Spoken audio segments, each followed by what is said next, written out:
स्वागत है। मैं हूं राकेश तिवारी। देखिए, सिवान कभी आरजेडी का गढ़ रहा है। इसी गढ़ ने सारण, सिवान और गोपालगंज ने बड़ी मजबूती दी थी जब लालू प्रसाद यादव मुख्यमंत्री बना करते थे। राबड़ी देवी जब मुख्यमंत्री बना करती थी और सिवान से शहाबुद्दीन सांसद हुआ करते थे। तो अब जब 2025 का चुनाव है और तेजस्वी यादव को बिहार के मुख्यमंत्री के पद पर ले जाने के लिए लालू प्रसाद यादव भी चिंतित है और आरजेडी भी ये चाहती है कि उनका ये युवा नेता बिहार का मुख्यमंत्री बने, तो फिर बिहार में सिवान को तो साधना ही पड़ेगा, क्योंकि सिवान आरजेडी का गढ़ रहा है।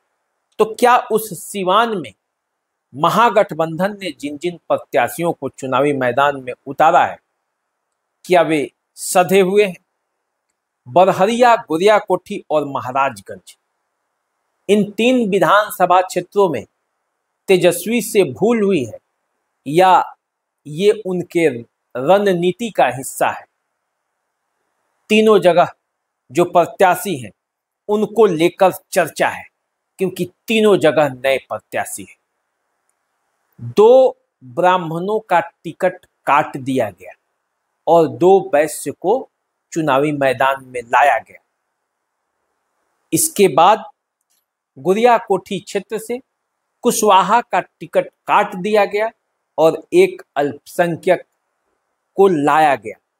क्या ये तेजस्वी यादव की बड़ी भूल होगी या ये कोई रणनीति है जो असल में काम ऐसा करेगी कि पूरा समीकरण बदल जाएगा? आज इसी पर चर्चा होनी, क्योंकि तेजस्वी यादव कोई गेम ऐसे वैसे करते नहीं हैं, बड़ा सोच समझकर काम करते हैं। और खास करके जब सिवान की राजनीति है तो इस पर चर्चा तो होगी, क्योंकि अचानक तीनों के तीनों सीटों पर ऐसे प्रत्याशी को चुनावी मैदान में उतारा गया है जो तीनों अपने अपने क्षेत्रों में बिल्कुल नए हैं। अब इस दाव का क्या असर होगा, चर्चा तो इसकी होनी चाहिए। तो देखिए, बरहरिया से बच्चा पांडे और महाराजगंज से विजय शंकर दुबे 2 ब्राह्मण चेहरे थे, जिसे महागठबंधन ने 2020 के चुनाव में चुनावी मैदान में उतारा।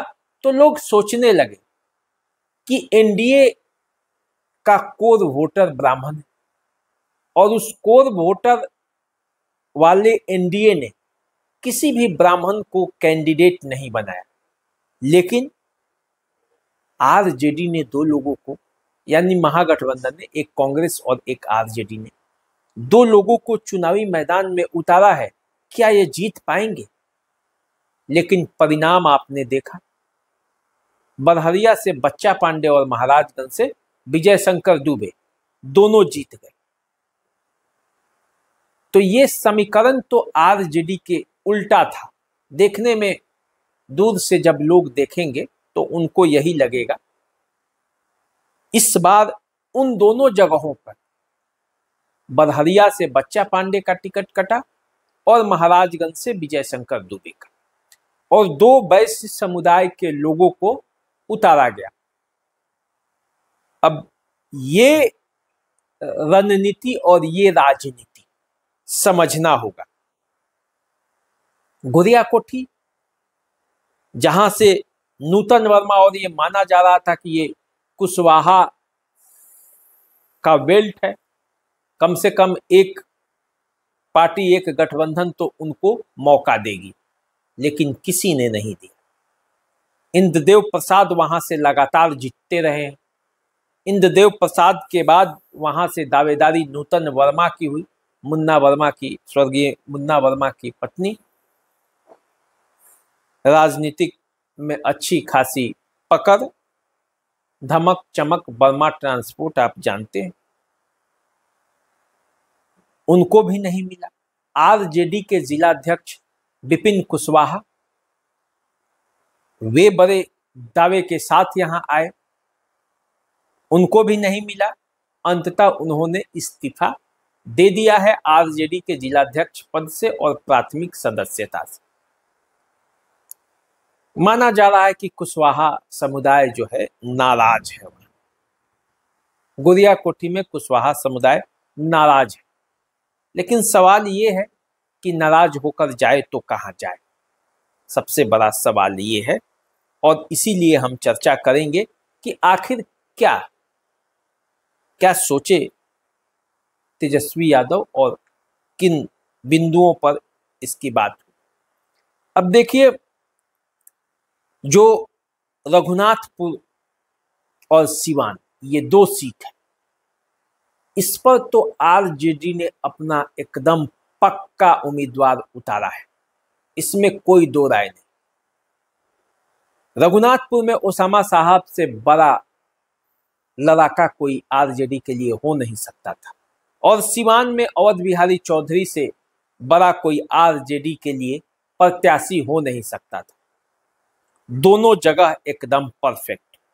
लेकिन कहा जा रहा है कि महाराजगंज, गुड़िया कोठी और बरहरिया, क्या इन तीनों जगह पर चूक हो गई है? तो देखिए, कई लोगों ने तो गुड़िया कोठी में एनडीए के प्रत्याशी को जीत की शुभकामना देना शुरू कर दी। कई लोग महाराजगंज में एनडीए प्रत्याशी को जीत का शुभकामना देना शुरू कर दिया, और कई लोगों ने बरहरिया में भी जीत का शुभकामना जो है वो देना शुरू कर दिया। लेकिन असल में क्या मामला है, देखिए, यदि आप गुड़िया कोठी की बात करें तो गुड़िया कोठी में पिछले बार कुशवाहा को चुनावी मैदान में उतारा गया था आरजेडी के तरफ से। तो कुशवाहा कौन है? कुशवाहा जो है वो एनडीए के कोर वोटर है। माना गया कि सेंधमारी करके उधर से कुशवाहा वोट इधर आएगा और एनडीए का साफ हो जाएगा, लेकिन एनडीए पूरी तरह से साफ हुआ नहीं। कुशवाहा कार्ड जो तेजस्वी यादव ने खेला वो काम नहीं आया, और यही कारण रहा कि इस बार तेजस्वी यादव गुड़िया कोठी में खास करके कुशवाहा कार्ड खेलने से बच गए। उन्होंने कोई नया गेम खेलने के लिए सोचा। हालांकि बिहार में वो खेल रहे हैं, बिहार में कई जगहों पे कुशवाहा को उन्होंने टिकट दिया है, लेकिन गुड़िया कोठी में उन्होंने एक नया प्रयोग किया है कि अल्पसंख्यकों को जगाया जाए, और जो उनके वोटर हैं आरजेडी के वो तो जाएंगे कहाँ जाएंगे? आएंगे पीछे पीछे, अंततः वहीं पे कोर वोटर चले भी जाएंगे तो देखा जाएगा। उसी तरह बरहरिया, ब्राह्मण तो एनडीए का कोर वोटर है। पिछले चुनाव में भी श्याम बहादुर सिंह से कुछ नाराजगी थी, इस वजह से बच्चा पांडे के साथ आ गए थे। लेकिन क्या इस चुनाव में वो आते? तेजस्वी यादव को लगा कि नहीं आएंगे, इस बार ब्राह्मण वोट बच्चा पांडे को नहीं मिलेगा, और इसीलिए वो बैक किए और अरुण गुप्ता पर दाव लगा दिया। अरुण गुप्ता बड़े व्यवसायी भी हैं, तो अरुण गुप्ता भी उसी एनडीए के कोर वोटर वाले वर्ग से आते हैं, वैश्य समुदाय से। तो एक बड़ा वर्ग को, वो नए वर्ग को प्रभावित करने के लिए प्रयास किया गया है।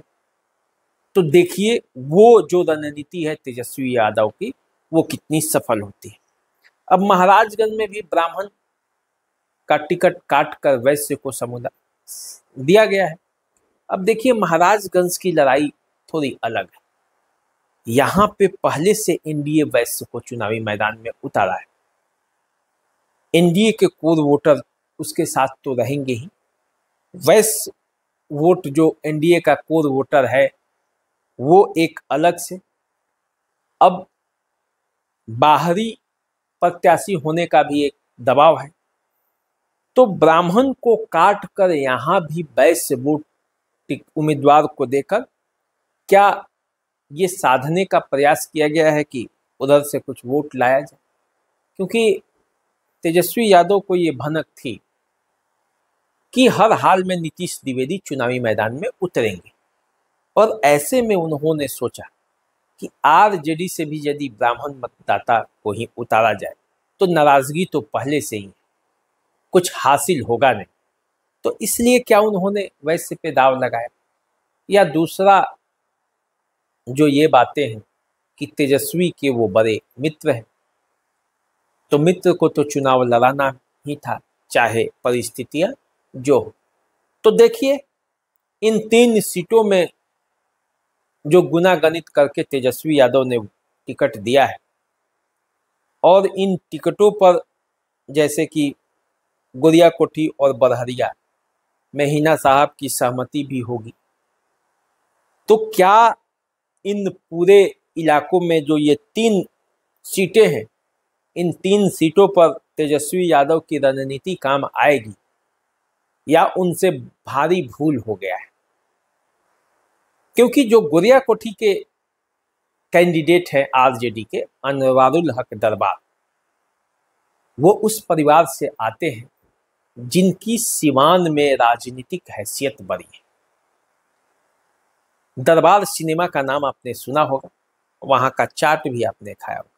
वो जो पूरा दरबार कैंपस है इन्हीं के परिवार का, क्योंकि इनके परिवार के ही थे मोहम्मद यूसुफ, जो सीवान से 4 बार सांसद रह चुके हैं। अब उनके परिवार का राजनीतिक विरासत तो शुरू से रहा है, तो उसी राजनीतिक विरासत को हासिल करने के लिए वो फिर से बरहरिया से सक्रिय थे। लेकिन बरहरिया में अरुण गुप्ता का प्रभाव ऐसा था तेजस्वी यादव के पास और हिना साहब के पास और अवध बिहारी चौधरी के पास, कि वो सीट उनके पास गए। तो अनवारुल हक दरबार को किसी भी हालत में शिफ्ट करना था, नहीं तो आरजेडी में बगावत होती, और इसीलिए उन्हें गोरियाकोठी लाया गया, ऐसा चर्चा है। तो रणनीति तेजस्वी यादव ने बनाया है और इन 3 सीटों पर अपना उम्मीदवार उतार दिया है। तो देखना है क्या होता है, क्योंकि राजनीति तो वही होता है, राज और प्लस नीति। कुछ बातों को राज में रखिए और तब उस पर नीति लगाइए, राजनीति होगा।